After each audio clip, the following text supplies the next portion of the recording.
معلومة كده سريعة قبل ما أبدأ شغلي النهاردة، عشان في ناس كتير دخلت كلمتني وسألتني على القشرة.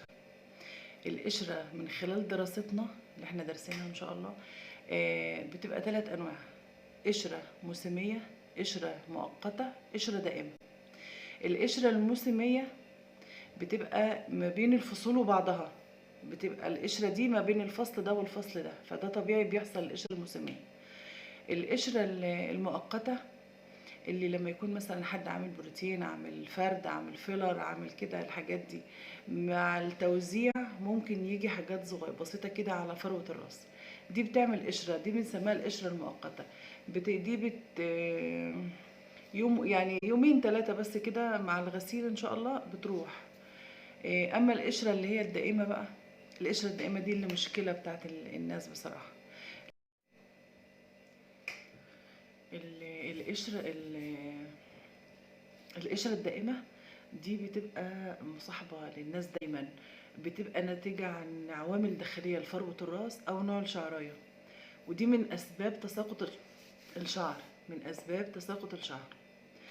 طيب احنا بقى عايزين نقول وصفة معقولة كده للناس ومش مكلفة وسهلة، سهلة ان احنا نعملها.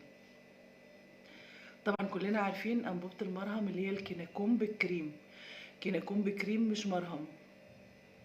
دي بجيبها وافضيها في نص كوباية مية دافية واقلبها كويس كويس كويس وبعد كده بحطها في طبق، علشان بس ايه، ابل اطراف الصوابع هنا كده، ابل وفي فروة الراس، ابل وفي فروة الراس، ابل كده وفي فروة راسي لعند ما قد الشعر كفايته، الانبوبة كاملة.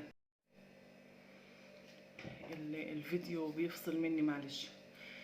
المهم ادي كفايتي للشعر من المرهم الكويس قوي على الفروه، على الفروه بس ما اروحش ناحيه الشعر، واسيبها على شعري من 4 ل6 ساعات، وبعد كده بغسله باي نوع شامبو مخصص للقشره.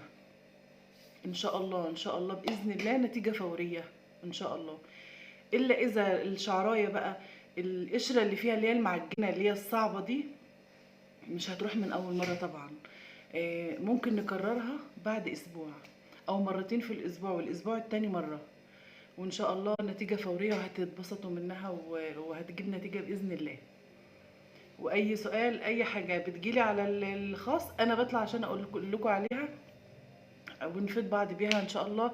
كل يوم معلومه سريعه كده، يا رب تفيدكم ان شاء الله وصباحكم فل. للتأكيد تاني الكيناكوم بكريم مش مرهم، الكيناكوم بكريم في نص كوباية مية دافية مش سخنة، ونقلبها كويس. ممكن تبقى صعب التقليب بس اكيد هتتصرفوا وهتقلبوها، يعني هي سهلة ان شاء الله. الناس اللي جربتها انا قلتها لهم هنا في السنتر عندي، جربوها مبسوطين منها جدا يعني.